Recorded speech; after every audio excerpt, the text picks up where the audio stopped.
Welcome to my site, everybody. My name is Paul Smyers. I'm a real estate agent in the beautiful state of Virginia, and I live in the Shenandoah Valley. And I'm going to make another in my series about multi-use properties because I'm a specialist in rural property. I love living in the rural areas, and there's a lot of advantages which I've explained in a lot of my videos.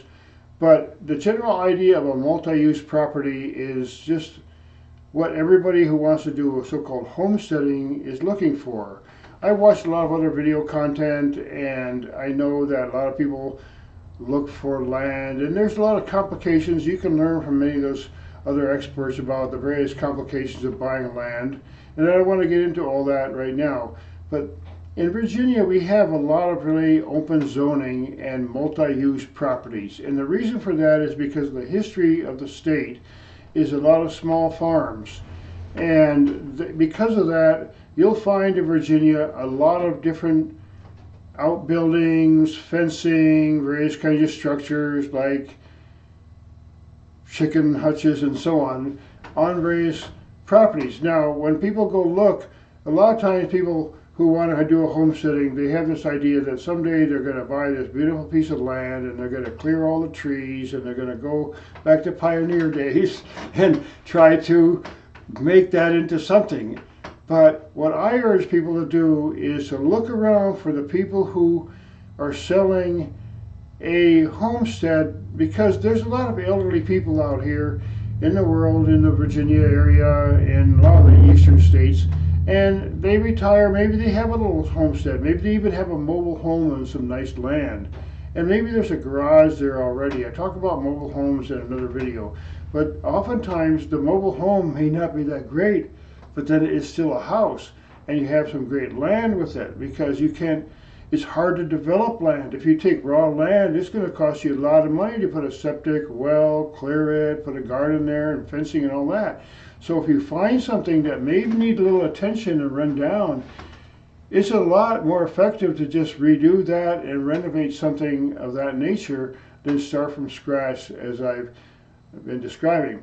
So multi-use structures, multi-use property, when you drive around with a realtor, if you're looking for a place on Zillow and realtor.com, find out if the property has, say, forest next door. Maybe it's next to a cow farm. Maybe it's got all kinds of insulation. Maybe it's got a well on it already. Maybe it's got even a spring. I have a septic system here as well, but I also have a hand-dug cistern that's from the 50s. It holds 2,000 gallons of fresh water, and it's always full. So what I'm saying is, when you want to find a property to homestead on, try to look for something that's already existing, that's grandfathered in. I remember I'm in upstate New York, there was a rule that in certain areas north of New York City, there were properties that once upon a time were beautiful horse farms and whatever, and slowly but surely they all got cut up, and then the grandfather rule came into play, where if you had a property where there was wild or domestic animals on there, like horses or sheep or whatever, and you wanted to keep that zoning grandfathered in, you have to keep some animals there continuously to make sure, because the law was that if you stop doing that, that grandfather part will be discontinued, and you'll end up with a property that no, you can't even have one chicken there anymore. You see, so the properties that I'm talking about out in Virginia, a lot of them are already grandfathered in for years and years. Yeah, you can have chickens, you can have pigs. The previous owner had pigs. Where I lived, the previous owner did have pigs. They even processed the meat and had a smokehouse and everything.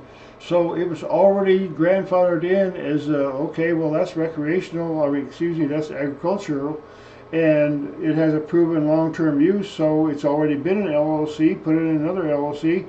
It's not a big deal. You see, the land rules in open zoning in areas where the agriculture is a tradition or forestry is a tradition, you can find parcels that have, hey, no problemo, you can put yourself an easement there. If you have to have an easement, that's fine. But what I'm saying is, you can harvest the timber, Maybe you can build a pond as long as you do something that's reasonable within the confines of the local government. Sometimes the county or even the town might have a special rules about how you have to be there, but there's a lot of flexibility, as I said, because basically the rule in real estate is the best use of land. And in agricultural areas, a long tradition of agricultural, the best use of the land is continued use of agricultural, independent living, open zoning, because that is part of the economy. So again, I don't want to make these videos too long, but I specify and emphasize a certain area of thoughtfulness about the way you look for property, because I end up talking to people from far away, and I watch other people's content, and they're looking for land, they're trying to homestead, and they come across very many difficulties. It makes it a lot easier for you to find the land that you want in that type of land with open zoning and multi-use if you go look for where it's already existing and already grandfathered in. Once again, I mentioned my own property here. It was already grandfathered in from years and years and years of being related to agriculture. It's surrounded on one side by forest. On the other side, there's a huge 10-acre parcel with a guy with a wooded acre. And beyond that, it's all forest land, national forest.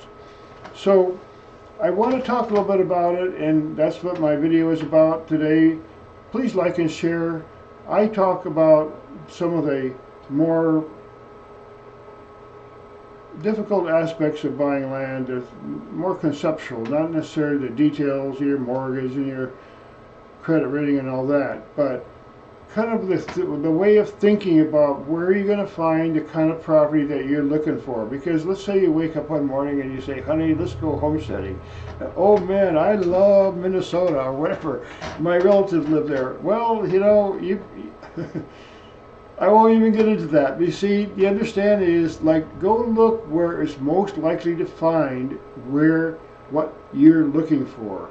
Because if you go look out in Colorado for some nice terrain that you can have a lush garden and all that stuff and grow orchids, that's not going to work very well. So thanks again for listening. I try to have a little sense of humor about this whole process, and I appreciate it if you like and share. Thanks.